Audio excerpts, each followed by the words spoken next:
예, 오늘 하나님께서 우리에게 주시는 말씀은 에베소서 5장 8절에서 14절까지 말씀입니다. 5장 8절에서 14절 제가 봉독해 드리도록 하겠습니다. 너희가 전에는 어둠이더니 이제는 주 안에서 빛이라. 빛의 자녀들처럼 행하라. 빛의 열매는 모든 착함과 의로움과 진실함에 있느니라. 주를 기쁘시게 할 것이 무엇인가 시험하여 보라. 너희는 열매 없는 어둠의 일에 참여하지 말고 도리어 책망하라. 그들이 은밀히 행하는 것들은 말하기도 부끄러운 것들이라. 그러나 책망을 받는 모든 것은 빛으로 말미암아 드러나나니 드러나는 것마다 빛이니라. 그러므로 이르시기를 잠자는 자여 깨어서 죽은 자들 가운데서 일어나라. 그리스도께서 너에게 비추이시리라 하셨느니라. 아멘.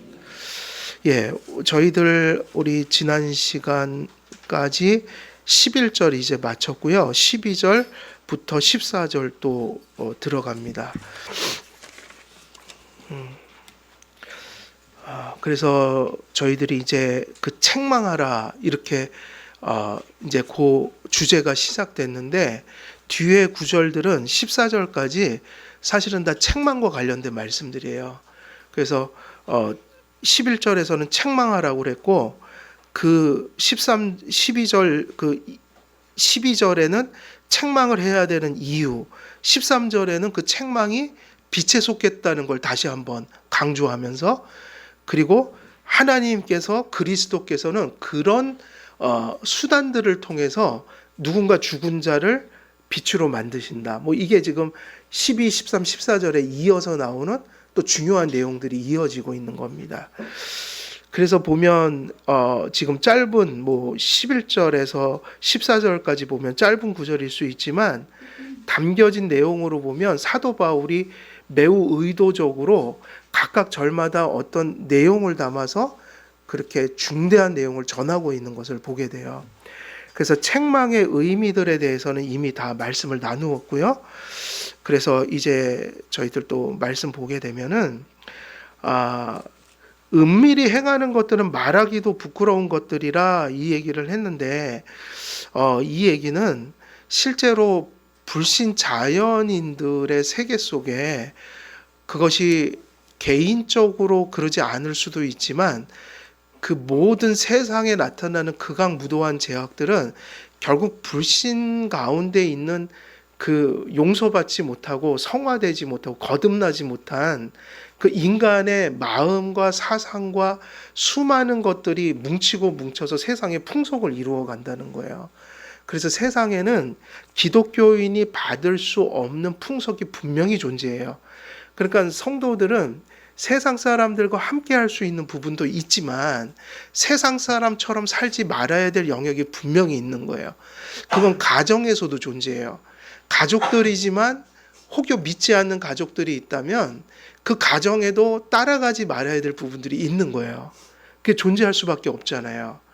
왜냐하면 불신하고 있으니까.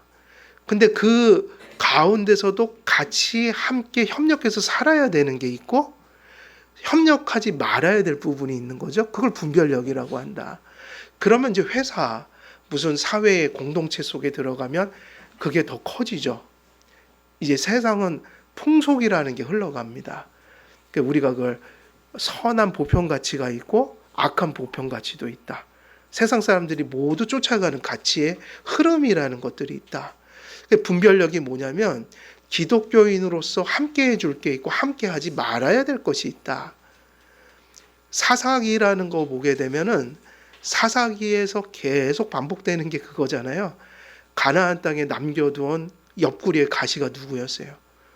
가나안 땅 점령할 때 다 척결하지 못했던, 그래서 자기들에게 호의적이고 뭔가 항복하면서 막 이스라엘 백성 내가 당신들 노예로 살겠다, 종으로 살겠다, 조공을 바치겠다 뭐 이러면서 하니까 이스라엘 백성들이 이렇게 남겨둔 사람들이 있어요. 그 사람들이 옆구리에 가시가 될 거라고 그랬어요. 그래서 끊임없이 결국은 이스라엘이 망하는 건 뭐냐면요, 가나안 땅의 우상과 풍속을 쫓는 일이었어요. 사사기는 그것이 계속 반복되는 얘기예요. 사사기는. 사사기 주제는 전 지금 이제 또 연구해봐야겠지만 지금까지 제 결론은 그거예요. 사사라는 말 자체가 재판관이라는 뜻이 있잖아요. 뭐냐면 기준이 하나님이다 이 얘기예요. 그냥 사사기는 간단해요. 내가 법이고 내가 기준인데 이스라엘 백성이 어떻게 살았다는 거죠? 각자의 소견대로, 자기 생각대로, 개인적으로는 자기의 편한 대로, 유익되는 대로, 그리고 교회로 따지자면 말씀과 신앙 고백과 교회 질서라는 것을 버리고 각자의 소견을 따라서 교회가 인간의 편의를 따라갔다. 이게 사사기에서 항상 하나님이 징계의 채찍을 내리고 또 사사를 보내서 회개시키고 계속 이게 어떤 면에서 또 훈련이었어요. 이스라엘 백성에게는. 아직 왕, 무슨 성전제 뭐 이런 것들이 이제 아주 초창기였잖아요. 다. 왕도 없었고. 그러니까 이제 출애굽해서 여호수아 지나서 지도자가 없는 가운데서 하나님께서 이제 이런 걸 통해서 믿음이 뭔지, 또 하나님 거역하면 어떻게 되는지, 또 회개하면 어떻게 또 자비를 베풀어 주시고, 또 그런 어둠 가운데서도 이스라엘 백성을 어떻게 그렇게 또 지켜가시는지, 뭐 이런 것들을 일깨우는 훈련이라고도 볼 수 있어요. 그런데 지금 세상에 들어가면 그런 풍속이 지금도 변함없이 있는 거예요. 사사기는 끝난 게 아니에요. 지금도 있어요. 결국 하나님이 법이 돼야 돼요. 하나님이 기준이 돼야 돼요. 그리고 그 기준을 받아들일 수 있는 역량이 뭐냐면 그게 믿음이라고 얘기하는 거예요. 믿음이 없으면 그 하나님 말씀을 받을 수가 없어요. 예. 그러니까 이 세상에서 은밀히 행하는 것들이 이루 말할 수 없는 것들이다 그랬으니 우리가 요한계시록을 공부할 때 이미 바울이 전도했던 이러한 에베소 무슨 그 소아시아 지역이나 당시에 그리스, 헬라, 그 로마 시대에 그때 요한계시록 보면 배경이 다 배웠잖아요. 길드라는 것이 있었고 길드에서 먹고 살려면 뭐를 해야 되죠? 마치 지금도 돼지머리 놓고 고사 지내듯이 회사 가면. 근데 그때는 그게 강제적이었다고요. 그걸 누구 했냐? 황제를 숭배해야 된다. 그래서 내가 먹고 사는 거 이꼴 뭐였냐면 황제를 주 키리오스라고 불러야 되는. 우리는 누구를 키리오스라고 불러요? 유일한 주예요. 그래서 그렇게 제사 지내고 또 이제 제사 딱 끝나자마자 뭐가 있냐면 그 남창들 또 여창들이 들어와서 종교에 이어지는 그 의식이 뭐였냐면 성적인 난교 이런 것들이었어요. 그러니 기독교인들이 처음에 전도받고 그거 보고 미치는 거죠. 야, 내 예수님 믿었는데 저걸 어떻게 계속 우리가 하고 사냐. 근데 실제로 요한계시록 보면 순교자들이 누구였냐면 그 사람들이었다고요. 결국은 그게 지금까지는 그것 때문에 내가 먹고 살아왔고 그것 때문에 우리가 행복했지만 예수님 믿고 나선 더 이상 이걸 할 수 없는 거란 걸 깨달았고 그 사람들에게도 그걸 그만두는 건 죽는 것과 같은 거예요. 직업이 잘리는 거고 실제로 그거로 끝나는 게 아니라 황제 숭배를 멈추면 황제를 모독하거나 황제를 배반한 자로 여겨져서 정치범이 되는 거예요. 그 순간부터. 그래서 많은 사람들이 실제로 죽었죠. 순교를 엄청 당했어요. 근데 그때는 좀 지금하고는 다른 게 또 이 초대교회 때 그 뜨거움이라는 게 있고 진지함이 있어서 너무 많이 순교를 당한 게 또 문제가 됐었어요. 너도 나도 죽자 그냥. 근데 다 죽으면 안 되잖아요. 회개하고 피하더라도 또 살 길을 자꾸 찾아야 되는데 스스로 죽이라고 하는 거예요. 나는 너희들이 알아서 해라. 나는 그러니까 순교를 영광으로 알았으니까. 순교를 영광으로 너무 여기다 보니까 현실에서 우리가 또 살아남아서 해야 될 일이 있잖아요. 그래서 초대교회 때는 걱정이 뭐였냐면 너무 다 죽는 거예요. 그러지 마라. 구태여서 잡히면은 그런데 굳이 가서 그러지 마라. 왜냐하면 다 죽으면 교회는 누가 지키냐 이 얘기거든요. 근데 이제 지금은 상황이 바뀌었지만 사실은 지금도 이 세상의 풍속이 있어요, 없어요? 있죠. 불신 자연인들만이 그들의 본성만이 쫓아가는 그들의 삶의 방식이 있어서 예수님 믿는 사람들은 같이 할 건 같이 해주고 어떤 면에서는 더 세상 사람들을 잘 섬겨주되 기독교인으로서 받지 말아야 될 것은 분별할 수 있어야 된다. 그러니까 순교자 정신은 그때만 필요한 게 아니라 언제도 똑같은 거예요. 지금도 순교하는 사람이 있다고요. 지금 순교는 죽는 게 아니에요. 많은 게 불편하고 많은 것을 잃지만 믿음으로 선택하면서 살아서 많은 불편을 겪는 사람들이 있어요. 근데 그게 뭐냐면 죽는 게 순교가 아니고 그 똑같은 순교예요. 그거는 지금은 시대가 달라서 사람 죽이지 않아요. 선택은 내가 하는 거죠. 그런데 그 가운데서도 순교적인 아픔은 있지요. 그 진리를 쫓아가려고 할 때에 이렇게 모양새는 다르지만 나름대로의 십자가가 있어요. 그래서 이 얘기를 하는 거예요. 그때는 그런 문화들이 너무 많았어요. 성적인 거, 그 다음에 우상적인 거, 나름대로 그 시대의 문화가 있었다. 그럼 이제 이것은 1세기 문화가 아니라 지금 우리 시대의 문화가 있어요, 없어요? 어디로 가면 있냐면 남녀 이성관계 가면 도저히 성경은 입에 담을 수 없는 짓거리들을 이미 세상에선 그게 죄가 아닌 거로 돼 있다고요. 그래요? 안 그래요? 지금 그런 문화 있어요? 없어요? 있다고요. 지금 젊은 이들 가운데 동거가 이미 죄가 아니에요. 그거 아셔요? 모르셔요? 이건 제가 틀린 얘기예요. 지금 벌써 동거가 모든 젊은 사람들이 그거는 아무 문제가 없는 거로 여기고 있어요. 그래서 크리스찬 청년들은 그렇게 하면 안 돼요. 절대로. 절대예요, 이거는. 왜냐하면 제가 무슨 그렇게 생각하고 싶어가 아니고 성경에는 결혼 밖에서는 절대로 남녀의 합일이 일어나서는 안 돼요. 근데 지금 이 세상은 풍속이란 말이에요. 그게. 그래서 심지어는 결혼 전에 동거해보고 결혼하는 게 더 낫다라고 세상의 지도자들이 텔레비 나와서 막 얘기하고 이런 시대를 살고 있으니까 사람들 헷갈리지 않겠어요. 심리학자, 무슨 상담가 이런 사람들이 그렇죠. 살아보고 결혼하는 게 좋죠. 물건도 한번 써보라고 그러잖아요. 그러면서 아니면 반품할 수 있잖아요. 결혼하면은 그냥 모르고 결혼했다고 하면 큰일 나잖아요. 그러니까 만나보고 합시다. 동거 좋습니다. 그렇게 가르쳐요. 그게 누구냐? 지성인들이. 근데 우리는 그걸 받을 수가 없어요. 세상은 몰라도 교회에선 절대로 그런 거 받을 수 없어요. 교회에서는 그런 일이 일어나면 권징해야 돼요. 반드시 해야 돼요. 있을 수가 없는 일들이에요. 그게 뭐냐? 1세기에 여기서 얘기한 그들이 은밀히 행하는 것들은 말하기도 부끄러운 것들이라 했는데 이건 1세기의 풍속이 있고 또 이 21세기에 뭐가 있는 거예요? 21세기에 풍속이 있는 거죠. 잘 분별해야 합니다.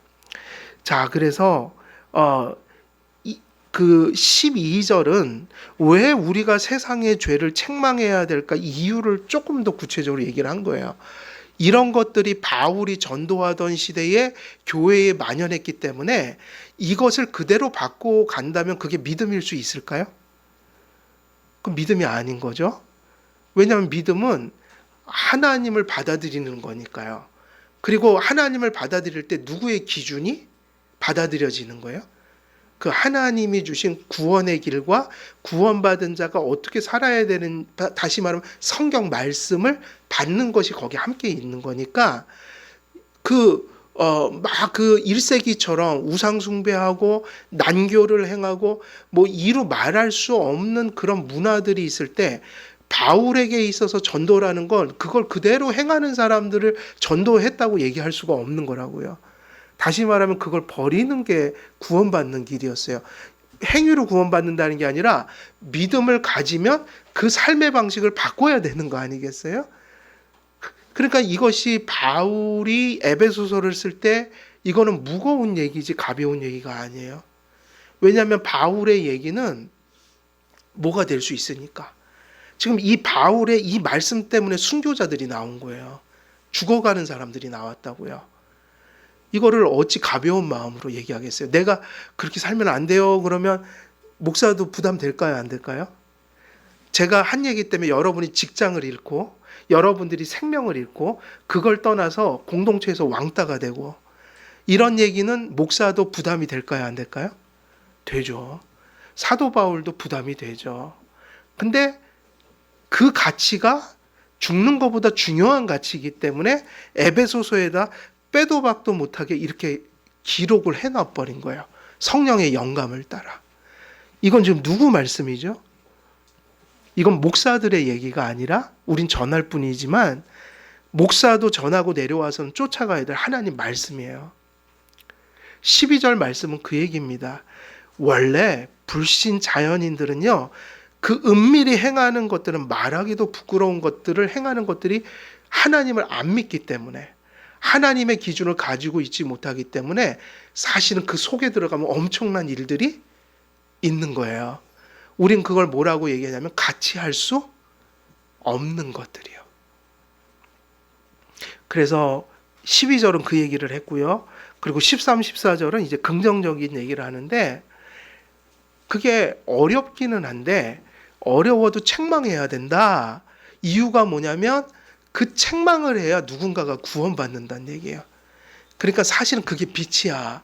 순교를 하든 네가 그 책망을 하다가 누구한테 욕을 먹든 돌을 맞든 근데 그런 아픔과 십자가가 있지만 그 아픔에 비할 수 없는 가치가 복음 속에 있다 이 얘기를 한 거예요.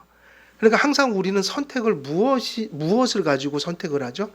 A라는 게 있고 B라는 게 있으면 우리가 영적인 거든 물질적인 거든 항상 여러분 선택은 무엇을 가지고 선택하는 거죠? 기준이 뭐예요? 우선적 가치잖아요. 어떤 가치가 더 크냐가 그걸 예를 들면 여러분한테 1,000원 드리고 저기 10만 원 드리면 어떤 거 받으실래요? 아유 우리 가은이도 이제는 돈을 알아요. 옛날에는 1,000원짜리하고 10,000원짜리 구별을 못 해갖고 너 1,000원 가질래 10,000원 가질래 하면 가은이는 그 1,000원이 더 좋아 보였나 봐요. 그러면 이제 할머니가 너 1,000원 가질래 10,000원 그러면 1,000원짜리 받아. 아유 안돼 10,000원짜리 받아야지. 그게 아니에요. 1,000원만 받아요. 근데 언제부턴가는 이제 그걸 안 거예요. 요건 1,000원짜리고 요건 10,000원의 가치가 있는 건 이제 뭘 받겠어요, 제가? 10,000원 받습니다. 여러분도 다 마찬가지죠. 항상 더 큰 가치가 있다고 생각하면 그걸 선택해요. 영적인 것도 똑같아요. 내가 지금 순교를 하는 사람들이 왜 순교를 하거나 배교를 했을까요? 그 시대에.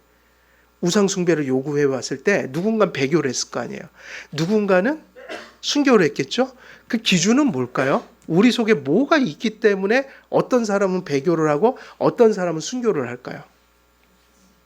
무서우면 배교하고 안 무서우면 순교한다. 이건 거짓말이에요. 순교하는 사람도 무섭지 안 무서운 게 어디 있어요? 그렇지 않아요? 다 무섭죠. 근데 뭐 때문이냐면 내가 배교에서 사는 것보단 순교해서 천국 가는 게 훨씬 복이야, 가치 있는 일이야 라고 생각하면 그걸 선택하니까 사실은 모든 장사, 모든 것들이 다 똑같죠. 가치 때문에. 물질적인 건 말할 것도 없어요. 그래서 여러분이 가지고 있는 그 믿음이 여러분의 선택을 결정하는 거예요. 믿음이 뭐냐면 가치 판단이 들어가는 거예요. 무엇이 내게 정말 행복하고 무엇이 나에게 진정 복일까? 그러면 배교하는 것이 이게 더 나을 것 같으면 배교하는 거고 순교하는 것이 배교하는 것보다 가치 있는 일이야 하면 순교를 하겠죠. 그러니까 여러분의 믿음이 하나님의 가치를 보는 것만큼 선택하는 거예요. 그래서 그게 뭐냐면 여러분들이 선택하고 사는 삶이 여러분의 신앙의 분량이라는 거예요. 이해되세요? 이거는 다 똑같아요. 저도 제 한계가 있겠죠. 모든 사람은 한계가 있어요. 우리는 하나님이 아니잖아요. 근데 인간들로 따지면 인간 중엔 더 좋은 믿음도 있고 더 연약한 믿음도 있고 아예 믿음이 없는 사람도 있는데 그게 뭐로 측정이 되냔 말이에요. 그 사람이 선택하고 살아가는 걸 보면 그 사람의 뭐가 있는 거예요? 그가 뭘 믿고 있는지를 알게 되는 거예요. 당연하잖아요. 지금 우상숭배가 막 강제적으로 자행되고 있다. 근데 우리 김씨 아저씨는 어떻게 했어요?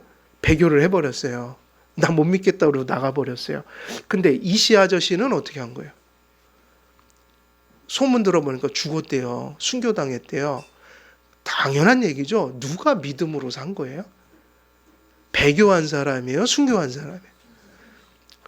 적어도 그것은 우리가 예측할 수 있잖아요. 저 사람이 세상에서 누리는 것보다는 예수님을 최고의 가치로 여겼으니까 누구나 목숨은 소중한 건데 그걸 버릴 정도니까 저 사람은 목숨보다 예수가 중요한 거구나. 그래서 저 사람 믿음 참 대단하네? 라는 판단을 하게 되잖아요. 근데 결국은 우리가 선택하고 살아가는 삶을 돌아보면 우리 신앙의 1번지가 나온다고요. 왜냐? 적어도 천국에서는 아닌데 이 땅에서는 세상과 하나님 가치가 늘 충돌을 하거든요. 뭐 하나 쉽게 할 수 있는 게 없다고요. 그래요? 안 그래요? 어렵죠. 하나님 앞에 신앙생활을 한다는 건 내가 신앙의 일을 하는 동안에는 세상 일이 멈추게 되니까 또 세상 일을 내가 선택하면 그 순간에는 하나님 일을 할 수가 없죠. 그러니까 두 개 다 신앙의 세계는 짬짜면이 없어요.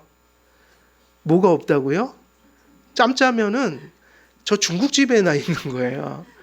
우리는 항상 이 신앙만이 아니라 많은 것들이 인생 속에서 그렇게 두 개 다 선택할 기회가 많지 않아요. 사람은 언제나 선택의 기로에 서게 된다. 그죠? 자녀 키울 때도 선택할 때 뭔가는 하나는 버려야 되는 게 많아요. 하나를 선택하려면 하나를 버려야 돼요. 그래서 중국집에 짬짜면은 뭐 같은 거냐? 환상 같은 거요? 예. 그래서 그러고 싶으시면 가끔 중국집을 가세요. 이것도 하고 저것도 하고 너무 좋다. 현실로 와서는 그게 아니고 하나는 선택하고 하나는 버려야 돼요. 여러분 저기 옆에 한번 쳐다보세요. 누가 계세요? 장로님 뒤에 쳐다보셔야겠는데 선택의 여지가 없어요. 한 사람 선택하면 끝. 그죠? 그래요? 안 그래요? 뭐 이런 거 정말 대표적인 예잖아요. 남편, 아내는요 한 번 선택하면 끝입니다.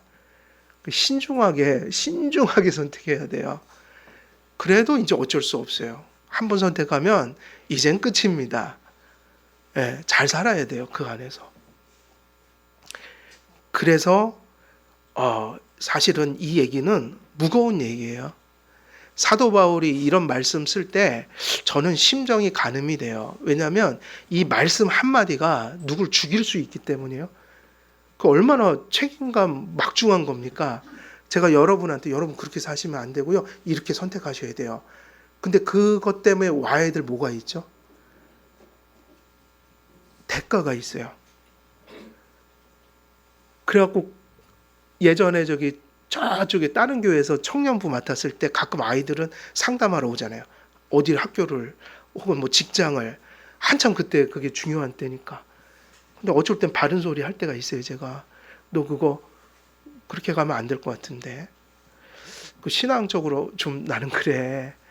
근데 이게 하고 나면 얼마나 힘든지 아세요? 밤에 그 부모님들 이거 괜히 잘못됐다가 내가 욕먹는 거 아닌가 막 그럴 때 있어요. 그래갖고 책임감이 막중해요. 왜냐하면 그 선택이 뭔가 대가를 치르니까요. 괜히 잘못 얘기했다가 그 한 사람 진로를 제가 잘못해 놓으면 그 평소 원망 듣지 않겠어요. 근데 어쩔 때는 가끔 용기를 내야 될 때가 있어요. 그땐 바른 소리를 하죠. 근데 해놓고도 저는 힘들어요. 혹시 잘못될까 봐. 근데 이 말씀은요. 1세기로 돌아가면 이거는 가슴이 떨리는 얘기예요. 죽으니까요. 여러분 제가 북한에 중국 선교 하시던 분 북한 선교 그 얘기를 들었어요. 중국이 좀 전만 해도 그 예수님 믿는 선교사들을 어떻게 하는지 아세요? 선교사들 중국에서 80년대만 해도 잡아다가 한겨울에 그 변을 그 감옥에다 넣게 해요. 화장실 따로 없어요. 그럼 그게 얼죠? 그러면 그걸 빨아먹게 했어요. 그거를 중국 공안들이. 전 중국 좀 안 믿어요. 저는 언제 돌변할지 몰라요. 저 나라. 뭐 요번에 비자 막 내준다고 그러죠. 근데 솔직히 간첩법 그런 거 엄청 세게 해놨어요. 그래갖고 법을 하도 촘촘히 만들어 놔갖고 그 사람들은 기분 나쁘면 선교사들도 걸면 그냥 3년 4년, 이제는 제가 듣기로는 벌금으로 안 한대요. 그냥 3년이고 계속 감옥에 넣어놓는 거예요.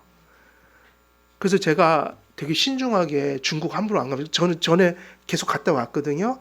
요즘에는 신중해요. 왜냐하면 제가 중국 선교를 결정했다면 내 소명이라면 죽어도 가는데, 저는 여기가 소명이라서 갔다가 만약에 3년 갇혀 있으면 한국교회 어떻게 할 거예요? 그러니까 저는 되게 조심스럽게 하거든요. 아니 그게 진짜 있을 수 있는 일이에요 지금은요. 왜냐하면 뒤에 군사시설인지 아닌지 알아요 몰라요. 그래서 사진 한 방 찍었어요. 기념사진. 잡아가요. 군사시설 찍었다고. 이번에 중국 사람도 드론 찍었다가 항공모함 우리나라에서 걸렸죠. 근데 중국은 그 정도가 아니에요. 죄가 없는 거 알면서도 잡아갈 수 있어요. 그 사람들. 그러니까는 그런 거는 신중해야 돼요. 내가 본연의 자리는 여기니까 거기서는 여기에 어려움이 없도록 하고 갔다 오고 이러는 거지, 제가 중국 선교 하나님께 부름 받으면 이제 죽으러 갈 거예요. 근데 아직은 부르심이 없어갖고 제가 여기가 중요해요. 저는 여기가. 그런데 중국에서 그렇게 했고, 여성분들이 감옥에 갇히면 공안들이 돌아가면서 강간하고 그랬어요.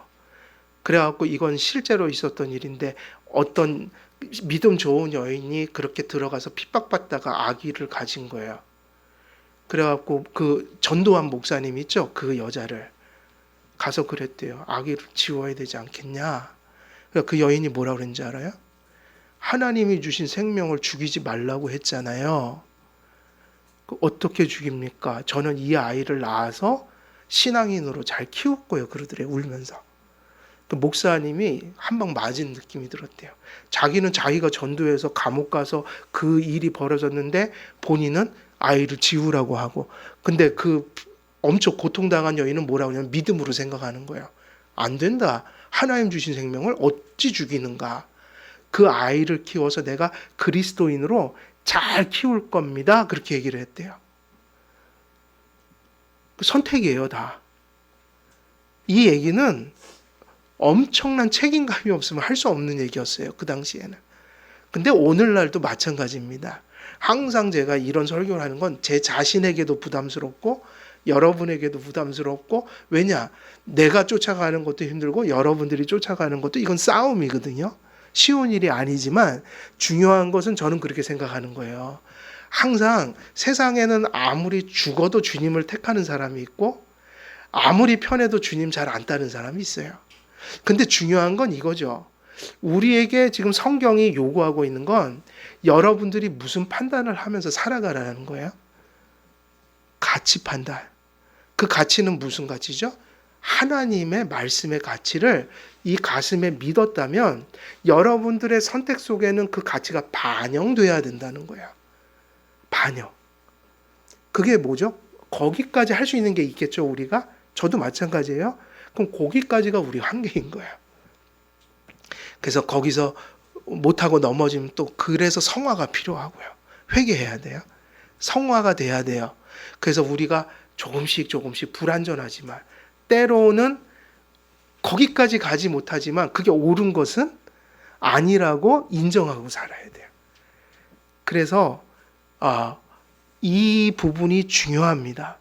뭐라고 그랬냐면 그들이 은밀히 행하는 것들은 말하기도 부끄러운 것들이니까 뭐를 해야 된다는 거죠. 전도하려면. 그 말하기도 부끄러운 것을 그저 붙들고 사는 것이 믿음일 수 없기 때문에 죄를 전하고 그 죄에서 용서받는 길을 가르쳐주고, 그 용서받은 자들이 이제는 주님을 위해서 뭔가 선택하면서 살아가는 그 성화의 과정으로 갈 수 있도록 하나님의 은혜를 전해라. 근데 그 안에서 뭐가 들어있는 거예요? 시작은 책망하라부터 시작하는 거죠. 죄를 알아야지 구원을 받으니까요. 그것을 그리스도인들이 감당해야 된다고 얘기하고 있는 겁니다. 자, 이제 13절과 14절로 넘어가는데 여기서부터 긍정적인 얘기죠. 이 책망하는 것이 빛에서 왔다는 거예요. 이 책망하는 것이 빛이라는 거예요. 그리고 이 책망을 통해서 누군가가 어둠인 사람을 빛으로 만들 수 있다는 거예요. 이 얘기가 되게 중요합니다. 13절과 14절에서는 죄에 대한 책망이 있어야 하는 또 다른 이유를 제시하고 책망으로부터 얻는 유익이 그리스도께서 비추이시는 빛으로부터 비롯된 것임을 확증합니다. 그리고 본문은 이 빛은 불신자들이 구원을 받기 위해 반드시 성도와 교회로부터 어떻게 되냐면 비추어져야 한다는 사실을 강조하고 있습니다. 이 본문을 통해 우리는 다음과 같은 교훈을 얻습니다. 먼저는 책망이 불신자들이 구원을 얻는데 얼마나 중대한 역할을 하는지예요. 책망이 누군가에게 예수님을 필요로 하고 받아들이고 그분께 자기를 의탁해서 구원받는 그 은혜를 받게 하는 데 있어서 그 전제가 뭐라는 거죠? 책망이라는 거예요. 둘째는 책망하는 일이 복음을 전하여 허물과 죄로 죽은 자들을 살려내는 교회와 성도들의 소명과 직결된 중대한 일이라는 것을 가르치고 있다. 그리고 세 번째는 뭐냐면 이 소명을 이루는 것이 그리스도께서 비추이시는 어디로부터 오는 거죠? 은혜의 빛으로부터 온다. 책망한다, 깨닫는다, 예수를 믿고 회개하고 그의 삶이 바뀌어진다. 이거 우리 인격에서 나타나지만 14절에서는 이렇게 클로징하고 있는 거죠. 어떻게 해요? 이 모든 것이 그리스도께서 빛을 비추어 주실 때 일어나는 현상이라는 거예요. 그죠?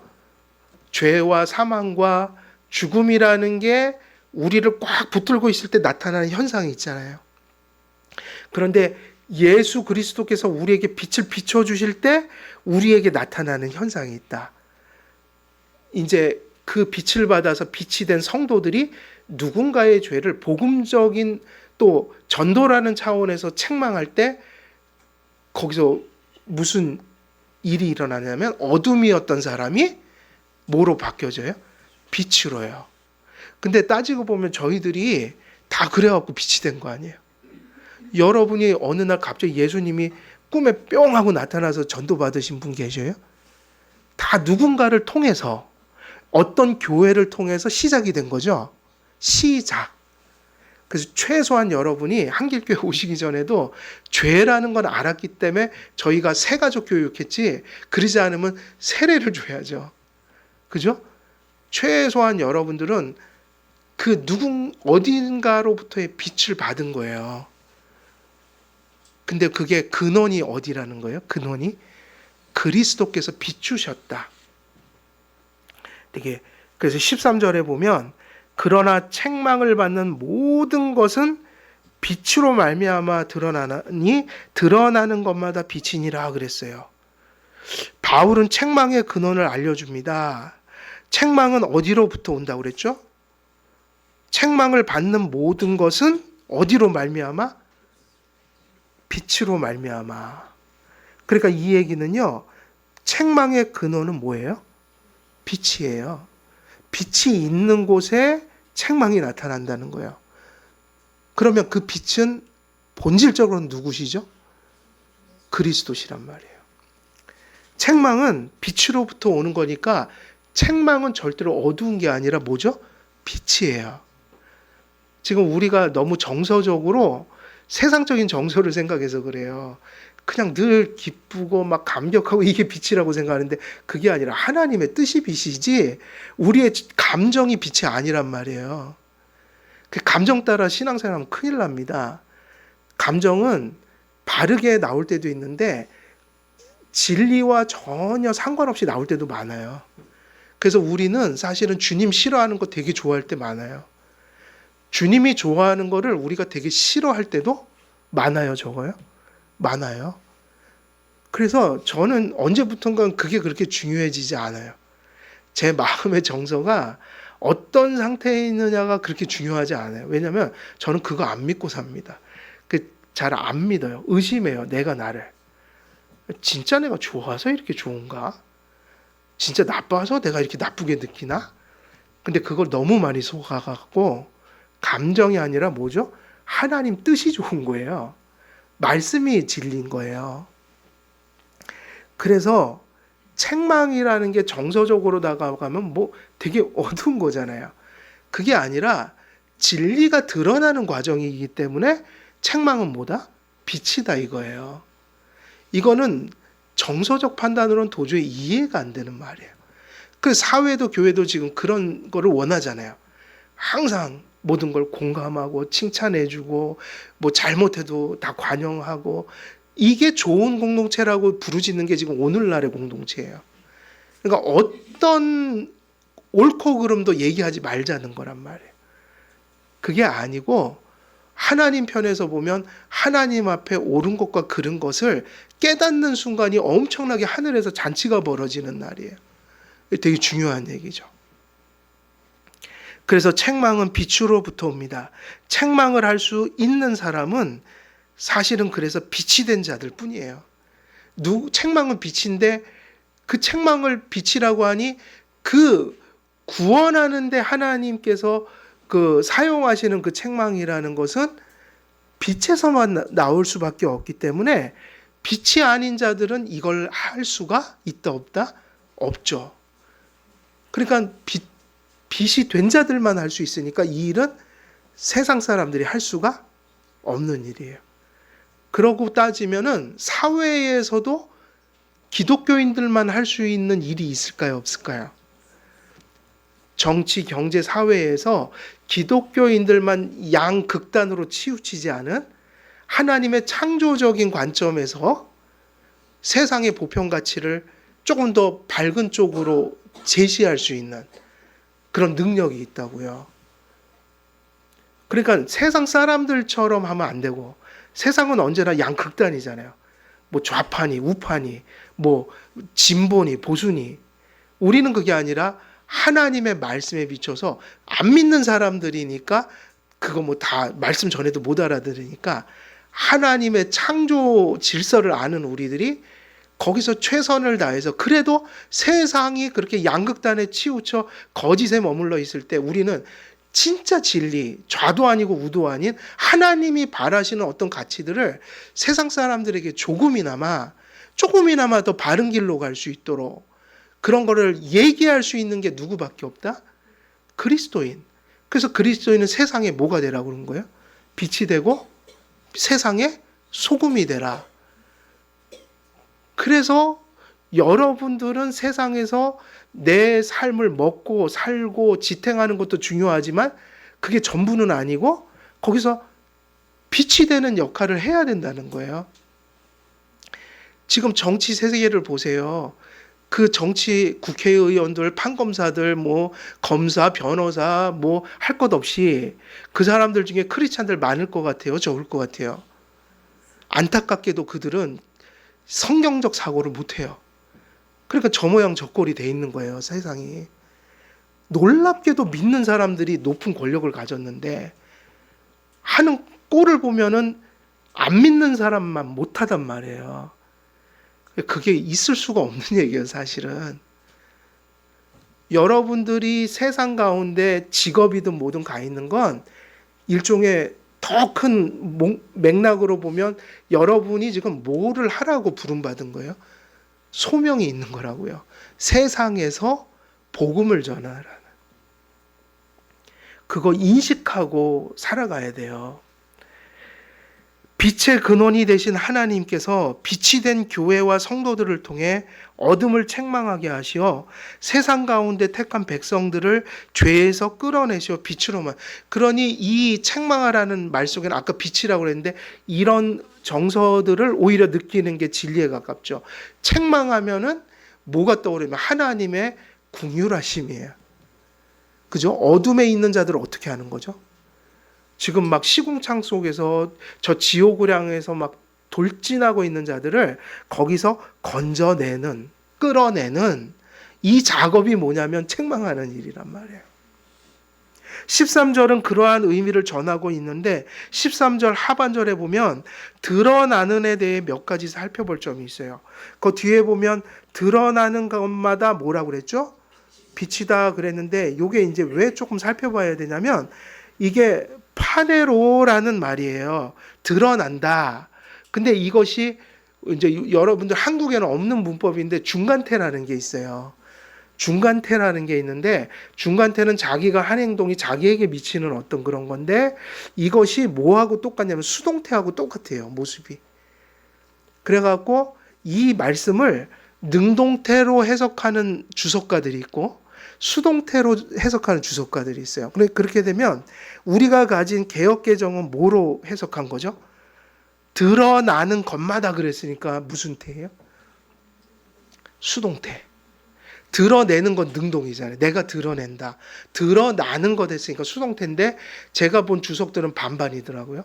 반은 능동태, 반은 수동태 그래놨어요. 그러니까 이 해석은 이렇게 바뀔 수도 있는 거예요. 드러내는 것마다 빛이다. 드러내는 것마다. 그럼 뭐에 초점이 맞춘 거죠? 우리가 자꾸 누구를 그렇게 건져내기 위해서 책망하는 것이 빛이다. 근데 이제 그게 만약 수동태가 되면 어떻게 바뀔까요? 의미가. 누군가가 나를 책망해서 내가 책망을 받아갖고 깨우쳐갖고 회개하고 주님께 아유 제가 주님이 필요합니다. 용서해 주십시오. 이렇게 내가 당하면 그거를. 그게 빛이다 그랬으니까 이게 이제 성경 읽다 보면 두 가지가 다르게 나올 때가 있어요. 번역본마다. 그러면 이제 그런 건 상식적으로 좀 알아볼 필요는 있죠. 성경 읽다가 한 군데서는 드러나지는 것마다 수동태적인 거, 이 사람은 수동태로 번역을 했구나. 근데 어디에서는 이게 전혀 반대로 나타날 수도 있어요. 드러내는 것이 빛이다. 그렇게 얘기할 수 있다는 말이에요. 그래서 이렇게 번역이 갈릴 수 있다. 그래서 이 단어는 어떤 뜻이냐면 결국 드러나게 한다는 건 명백하게 한다. 보이게 한다. 그 다음에 명백히 해서 선언해버린다. 명시한다. 뭐 이런 뜻이 있는데 이건 아까 얘기했듯이 수동태도 있고 능동태도 있다. 그래서 어떻게 해석하든 간에 이게 중요해요. 능동태로 해석해도 틀린 얘기가 아니고 전체적 맥락으로 보면 수동태로 해도 큰 문제는 없어요. 그럼 우리는 오히려 어떻게 해석했든 두 개가 다 포함된다고 봐야 돼요. 이 일을 통해서 나타나는 결과가. 예를 들면 드러나게 하는 거의 결과가 뭐죠? 드러나지는 거잖아요. 그럼 결과니까 이건 다 바울이 얘기할 때 다 염두에 두고 한 얘기지 딱 골라가고 요것만 얘기하고 이건 아니니까 수동태든 능동태든 상관은 없고 우리 사고에는 더 그걸 넓게 보면 되죠. 그럼 어떻게 해석하면 되냐면 본문이 전하는 교훈은 이런 거다. 교회와 성도들이 세상 속에서 어둠의 일에 참여하지 않고 도리어 책망할 때 그 책망을 통해 하나님께서 하시는 일은 어둠에 감추어져 있던 것을 드러내는 것이고 드러난 것들을 빛으로 바꾸는 것이다. 그러면 이렇게 되죠. 이게 다 그리스도의 빛으로부터 나타나는 건데 지금 누군가 전도하는 거예요. 그 사람의 죄를 드러내준다. 그럼 이것도 뭐죠? 빛이죠. 그래서 우리는 빛이 돼야 되죠. 빛에 속한 일을 해야 하죠. 그런데 빛을 드러내는 것은 반드시 무슨 결과를 수반한다? 그 죄를 드러내는 것 때문에 상대방은 어떻게 돼요? 드러나버린다. 다시 말해서 죄가 죄인지를 모르고 살아가다가 깨닫고 믿고 회개하게 됐다. 그러면 그것도 어디서 온 거예요? 빛에서 온 거고 따지고 보면 손바닥도 마주쳐야 소리가 나니까 전하는 자가 있어야 되고 전하는 자가 있으면 항상 어떤 자가 나타나요? 어둠에 있던 자가 빛으로 바뀌어지는 역사가 일어나니 전도해서 전도받는 일은 하나인 거예요. 이건 다 누구의 역사인 거예요? 성령님의 역사고 빛의 역사인 거죠. 그렇게 보면은 수동이냐 능동이냐가 어떻게 해석되든 두 가지는 다 포함한다고 봐야 되겠죠. 그래서 여기서 빛은 우리 주 그리스도시라는 사실을 늘 기억해야 하고, 이 모든 일들 속에서 그리스도가 역사하고 있다는 것을 우리가 늘 확신하고 살아야 돼요. 그리스도 안에 계신 하나님 앞에 나올 때 빛이신 하나님을 인해서 그로부터 비추이는 빛을 인하여 인생은 그 어떤 것도 감출 수 없다고 했는데, 이 말이 얼마나 아름다운 말인지 몰라요. 하나님이 사람을 구원하는 이치다. 예수 그리스도가 비출 때 소위 말하면 우리가 전에도 안 받아들일 수는 있죠. 안 받아들이는 걸 어떻게 우리가 해석을 해야 돼요? 성령님이 역사 안 하고 있구나, 아직은. 근데 성령님이 역사하시면요, 반드시 모든 게 드러나죠. 그때 우리가 여기서 되게 아름다운 이야기예요. 그리스도가 비추는 곳마다 그 어떤 인생도 감출 수 있는 것이 없다는 거예요. 우리가 회심할 때 그래서 회심한 거 아닙니까? 우리가 회심했다는 건 그걸 경험했다는 거예요. 그래서 하나님이 빛이구나. 깜깜해갖고 아무것도 몰라요. 어느 정도 몰랐냐면 깜깜한 거예요. 빛이 없어요. 내가 옷을 입지도 않고 있었는데 내가 옷을 입지 않은 것마저도 나는 의식할 수가 없는 거예요. 그러다가 여기저기 오물, 똥이 막 범벅인 데서 살다가 그것도 보여요, 안 보여요? 보이질 않으니 참 그럴 때 원효 대사님의 생각이 나요. 야, 안 보이면 그지, 해골물도 뭐 맛있게 단물이 되는 거지. 근데 저는 그 말이 꼭 옳다고 보진 않아요. 해골물은 그냥 해골물이에요. 깜깜한 데서 먹어서도 냄새 나지 않았을까요? 오감이 있는데. 그런데 빛이 없으면 그렇게 살아요. 뭐를 바르는지, 어디에 뭐가 있는지. 근데 갑자기요, 조명이 확 비춰버린 거예요. 탁 떴더니 사람들이 여기 그냥 가득 있네요. 나는 벌거벗고 살고 있고 온 막 주변은 오물천지고 내 몸에도 오물천지고, 그게 드러나는 순간 사람은 정말로 숨게 돼 있고 뭔가 살려고 별 안간힘을 다 쓰게 되는 거겠죠. 이런 것이 그리스도께서 비춘다는 말하고 거의 유추적으로 비슷한 말이에요. 그래서 키에르케고르가 하나님 앞에 단독자로 서면 그걸 어떻게 해석을 했냐면, 쇼윈도 혹은 뭐 이렇게 진열장, 가게들, 유리로 속이 다 환히 비치는 곳에 벌거벗고 이렇게 행인들 막 사람들이 있는데 그런 모습이다. 하나님 앞에 자기가 드러난다는 거예요. 칼뱅이 하나님을 아는 지식과 인간을 아는 지식이 엮여 있어서 분리할 수 없다고 가르친 이유가 여기 있어요. 하나님의 빛이 비추이는 곳마다 항상 자기를 발견하는 일이 수반된다. 그래서 구원도 이렇게 받지만 성화도 똑같은 거 아니겠어요?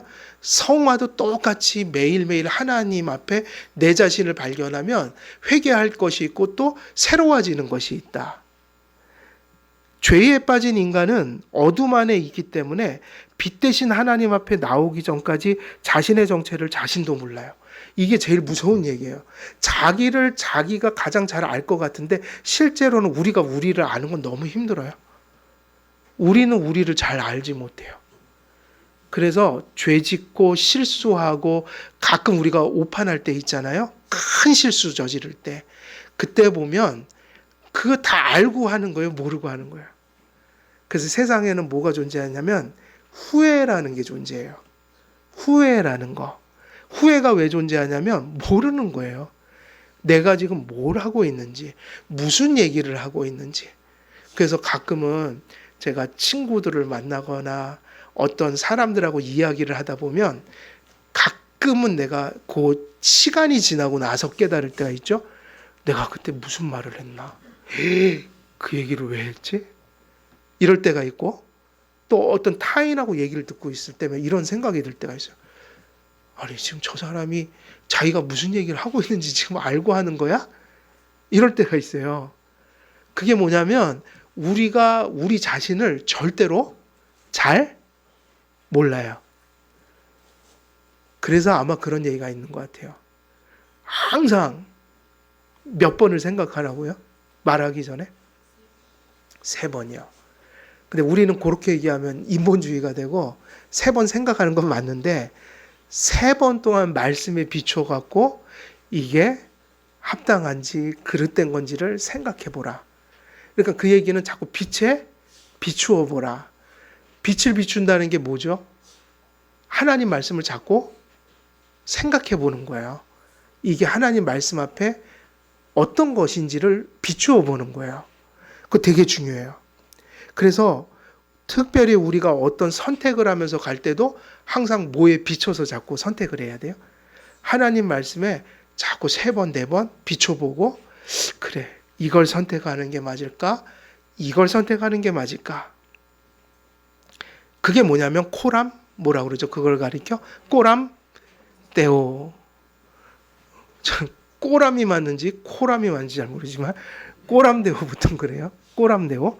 그래서 하나님 앞에서를 왜 그렇게 개혁주의자들이 강조했을까? 이유는 자기 자신을 보기 위한 거예요.